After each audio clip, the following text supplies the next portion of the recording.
So good morning, everyone. Once again, I'm Bodie Fletcher, and I'm a crop and soil major focusing in genetics and breeding.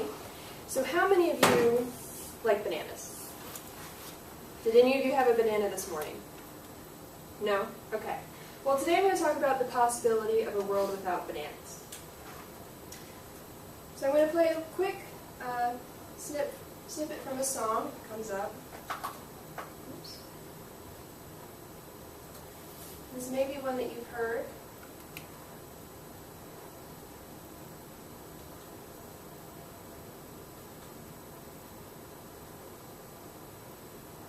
Well, it doesn't look like it's going to come up, but how many of you have heard the song, Yes, We Have No Bananas?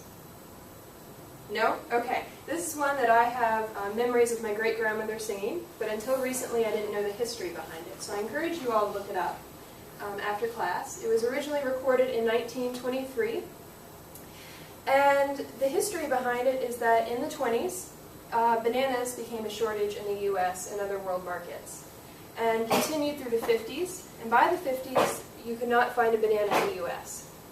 And the reason for this was because there was a fungus attacking banana production called Panama disease, and the fungus is Fusarium oxforium.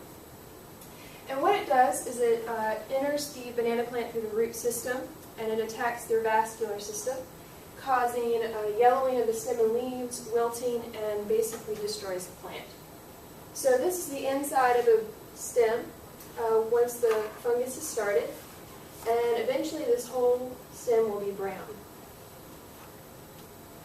So this fungus is hard to treat because the spores are in ground and they can survive for decades. So even if you cut down all the banana trees and give it a few years, spores are still going to be there. You can't really get a fresh start.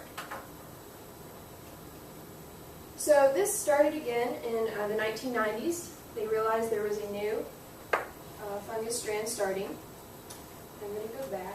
So this was the variety of bananas that we had up until the 50s. It's called the Gros Michel. It's said to be larger than the bananas we know today. It was sweeter. It didn't ripen as quickly, so it was better for shipping. It didn't bruise as easily. And after the pandemic in the 50s, you can only find it in certain valleys in Asia. So banana production, they reproduce them asexually through vegetative reproduction. And what they do is they'll remove what they call the suckers from the banana plant.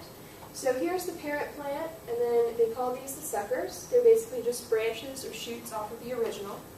So they'll remove those and replant them. They have to do this because the bananas we eat are hybrids.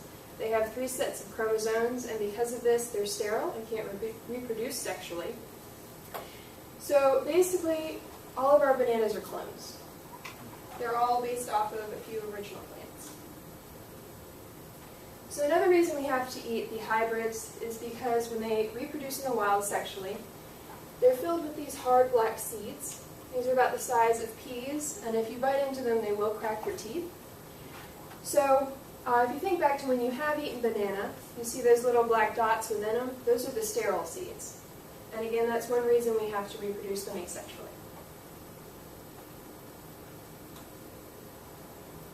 So several methods of prevention have been attempted since the 1990s when this new strand appeared of the fungus and attacked the variety we now eat today, which is known as the Cavendish.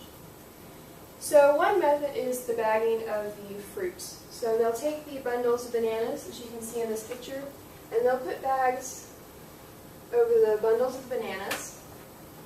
However, this isn't a really successful treatment as, again, I mentioned, the fungus attacks through the root system and the vascular system. So while some could be airborne and hurt the fruit that way, most likely it's going to go through the root system. And as you can see on these trees from the browning, that's already happened. So another option is chemical soil treatments to kill the spores. However, these are very harmful to the environment and are illegal in almost every country. So, haven't really been able to use those. They also will resort to the practice of quarantining farms, and this is where they cut off all movement, communication between different farms to keep the soils from spreading. on whether car tires or people's shoes or on hedging equipment. And of course, in order to do that too, because you can't stop all traffic through these farms, what they do is they'll disinfect the equipment. So they've got these big spray containers that they carry around like backpacks, and they'll spray down their shoes, car tires, equipment, in a hope of killing the spores before they can get into their farms. And then of course another option that they're just beginning to look at is genetic engineering, whether that is creating a banana that is resistant to this fungus, or creating bananas that they can reproduce sexually so that they can become immune naturally and have smaller seeds so they are edible.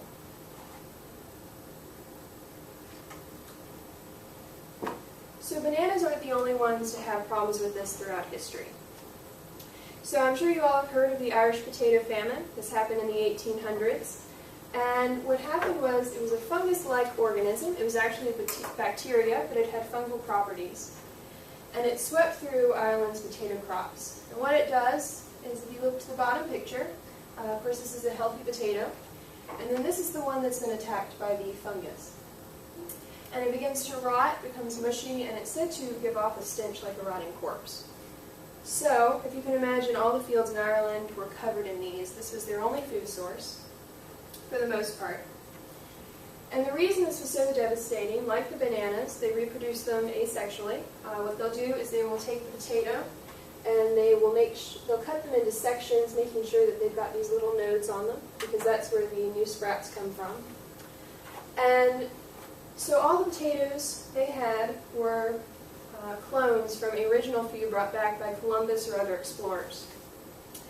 So again, potatoes did not have an immunity to this disease. They weren't able to build up an immunity to this disease, and completely devastated Ireland. And today, our russet potatoes are under attack by the same fungus or organism.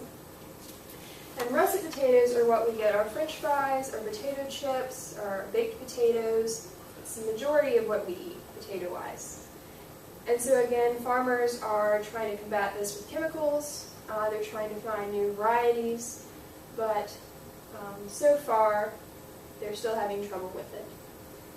So bananas and potatoes aren't the only crops that we have trouble with because we reproduce them asexually. There are several others, but these are the main ones crop-wise in the U.S. that are suffering now. And so they're still trying to figure out different sources for these. But so far, they're still fighting the fight. So, are there any questions about bananas or potatoes?